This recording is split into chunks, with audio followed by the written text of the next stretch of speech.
The following audio may contain the personal testimonials of some independent Optavia coaches or clients of Optavia. The results relayed in these messages are based on the unique experiences of the participants, and we cannot guarantee like or similar outcomes. While you may be inspired by these accounts, please note that any stories of success have not been verified, and your individual path to healthy living and weight loss will vary. As always, it is our recommendation that you consult with a healthcare provider before starting a weight loss program. In addition, this audio may contain income or earnings representations of some independent Optavia coaches. Optavia makes no guarantee of financial success. Success with Optavia results from successful sales efforts, which requires hard work, diligence, skill, persistence, competence, and leadership. Please see the Optavia income disclosure statement for statistics on actual earnings of coaches under the U.S. compensation plan, which differs from the international compensation plan. Yours in health, the Optavia team. Welcome, everyone. I'm Dr. Mark Nelson, and I have the privilege of talking about longevity with you for the next few minutes. I'm an independent certified Optavia coach, and let's get started. So, as you know, Dr. Anderson has written two amazing books that talk about habits of health, longevity, and more. We're going to focus on element 25, habits of longevity. And thank you for listening and watching. So as I shared with you, I'm an independent certified Optavia coach. That's me and my wife, Margaret, who is a coach with me, of course. And what we're going to look at in element 25 is to focus on what you can do to enhance your chances of living longer, obviously by learning healthy habits and key behaviors. Exploring those habits that we know can help people improve their health and live longer. Certainly understand the importance of a healthy mindset, and help you devise an action plan so you can create the health and well-being that you want for yourself. So there are a number of questions that we're going to review in this PowerPoint presentation, in this discussion. One is, what is the first principle of longevity? Is aging reversible? How fast can we start to see potential improvement in life expectancy and/or our biology by using habits of health? What part does genetics play and lifestyle play? So the first question is, what's the first principle of longevity? Well, the first principle is the understanding, which we all know well, that being at a healthy weight is far more likely to enhance our longevity than being overweight and being sedentary. So we know that people who are at a healthier weight and who are active live longer than people who are not. This is well known and very important to understand, because in and of itself, this is really not that difficult to do if one pays attention to it and really makes decisions that support being at a healthy weight and being active. One of the very powerful books that I can recommend that Dr. Anderson cites in his books is The Longevity Diet by Dr. Walter Longo, which really talks about how we can slow aging, fight disease, and optimize weight and health with a longevity diet, which from his perspective is based on a number of things, including calorie restriction, not to the point of malnutrition, but cutting back our calories so we can actually improve our health and chances of living longer. So calorie restriction, as you know, is getting a great deal of attention these days in terms of food windows, the number of hours we should be eating during the day, how many calories we should be consuming, intermittent fasting, prolonged fasting. There's a whole lot of variability in terms of what people are doing. But the principle, I think, is the most important thing, which is that we have good data from animal studies that restricting calories, not to the point of creating malnutrition, but restricting calories, it could be 10, 20, 30%, can certainly enhance people's health and well-being. And that's about eating less and, of course, eating healthy food, which is terribly important, because if we eat less but eat unhealthy food, we probably won't see the benefits we might otherwise see. Is aging reversible? Can we slow the aging process and therefore live longer? And the consensus seems to be that in animal studies that we can see animals living longer and developing less disease, like heart disease and cancer, for example, with calorie restriction. And a number of these studies have been done in monkeys, chimpanzees, rhesus monkeys, and the genetic match with humans, as those of you who are scientists know, can range from 95 to 99%. So we're very similar in terms of our heritage and evolution. It's not surprising to see these results in monkeys, some of whom extend their life 30, 40, 50% in terms of average lifespan. The rhesus monkey, for example, usually lives to about 25 years old. In one study, calories were restricted about 30%. And one of the monkeys, at least, lived to 43 years. So that's a very big difference, the equivalent almost of being 130 years old as an adult. So I don't know if we can reverse aging, but we can certainly slow it down. How fast can we start to see improvements in life expectancy? Well, we do know that we can obviously improve people's health. And if we improve their health and reduce the risk of disease, that usually means we can improve people's life, because people now are dying at very high rates, as you well know, because of the overweight and obesity epidemic, of diseases that directly result from overweight and obesity, like insulin resistance, prediabetes, type 2 diabetes, cardiovascular disease, cancer, and more.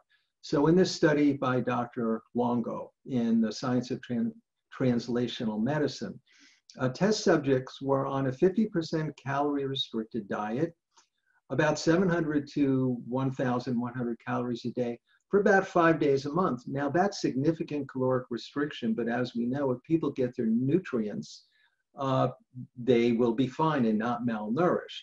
The health benefits were apparent actually after the third month and persisted for at least 3 months, even when the subjects in this study stopped their calorie restriction.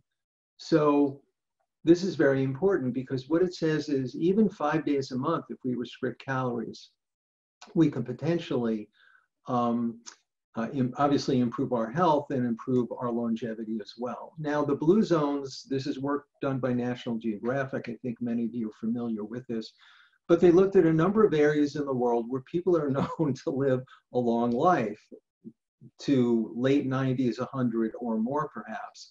And historically, we know this is true for Okinawa. There are other parts of the world where we see this. And what we learned from these lessons, if you will, and Dr. Anderson cites this in his book, is that these individuals had a number of things in common. And some of them are here on the slide. So they often had community, they were naturally active, they were often outdoors, they support each other as people, their lives were not stressful and/or they were able to deal with stress, so it didn't erode their health and well-being.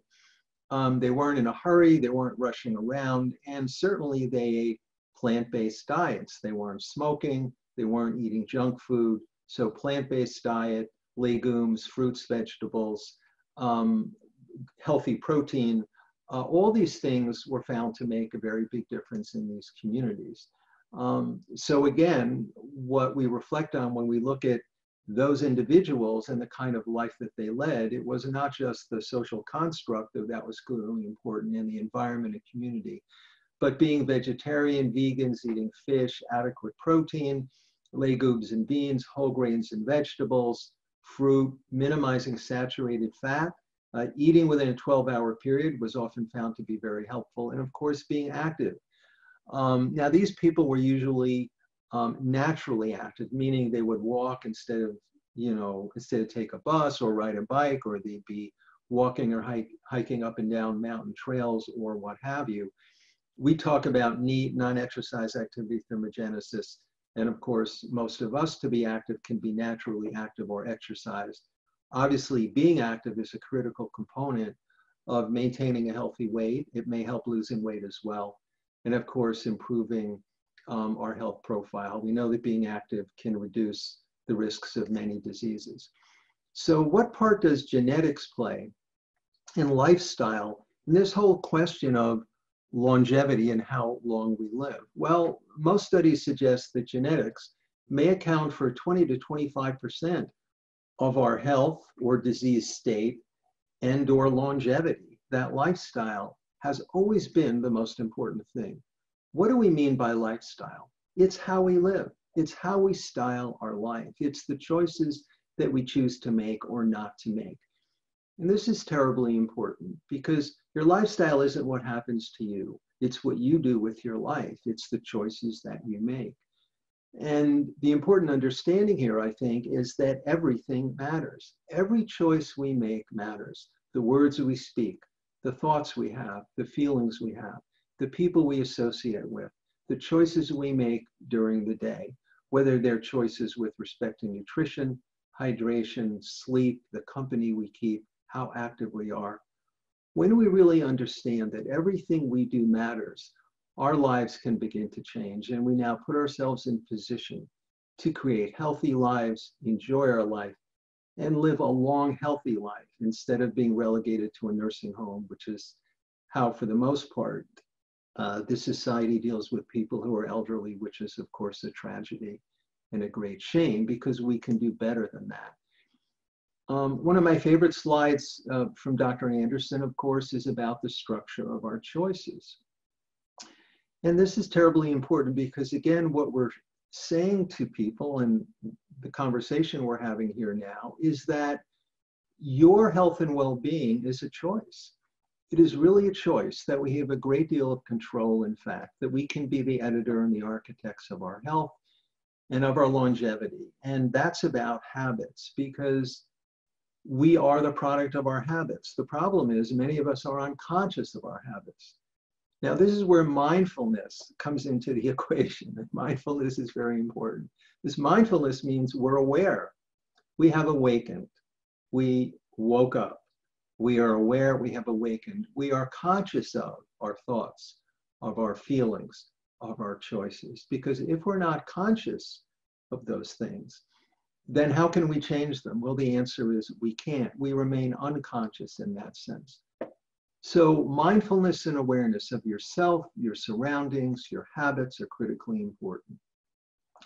The macro habits of health that Dr. Anderson has shared with all of us are on this slide, and they look pretty simple. And in a sense, they are simple, but the real challenge for people, I think, is to appreciate the power of these habits, meaning there's nothing complicated about them. It's really a matter about whether we choose to make the decision to create healthier habits of weight management, of nutrition and hydration, of mindfulness, of sleep, of surroundings, of movement and motion. Everything matters. This is really about how we live. It is how we live in the world. It's how we negotiate an environment or society that may be, in fact, very stressful, very chaotic, very confusing. We can be the editor. And this habits of health system, transformational system, is really the foundational piece of Optavia, as you know. I mean, many people think of Optavia as a diet and a weight loss program, and to some degree that's true, but Optavia is really about transforming the way we think and live. That's what it's really about. And losing weight, as you all know, is really just the first step of a larger and more profound understanding that our life is in our hands, our longevity is in our hands, our well-being is in our own hands. Assuming we know what we can do, assuming there is a path that's simple and straightforward that is set out before us. So we can in fact learn healthy habits and pursue the life we want. And that's where these two books are so powerful. Let me remind you that Dr. Anderson's Habits of Health, it's not a one-night read. And it shouldn't be a one-night read. It's really a pretty impressive book that is really a superb reference that I encourage all of you to read and take your time with it, right? Enjoy it. And the life book as well is not a one-night read. And it shouldn't be any more than do we live our life in one day or 1 month, right? Really, this is about your being able to journal and interact with and comprehend what healthy habits and choices mean and how they may manifest themselves in your life and the choices that you make. So you can become the decider. And I think very important, and again, not surprising, the scientific data and the research, and this has been going on for many, many years, really confirms what we know. It confirms that healthy habits, exercise, losing weight in a on an evidence-based program, which our program is, meaning it's based in science. And I'd like to underline science, right? Science is the foundation of progress, in case there's any confusion about that. Science is really the foundation of progress. And with respect to our program, the science of habits of exercise, movement, an evidence-based weight loss program, low body fat, recuperative sleep, reducing stress, proper nutrition, creating a healthy environment, mindfulness, all of these things speak to how we live, how we navigate our world and our universe. Because if we realize that we can be the editors and architects of our health and well-being, we can transform our health and much more than that. So habits of longevity really involves our awareness of ourselves and our environment, creating a healthy environment. Obviously, some of the tactical things we can do, though terribly important, involve a yearly checkup. Obviously, if you have health-related issues, make sure you are getting them addressed. And dental health and hygiene, I would like to just emphasize how important that is.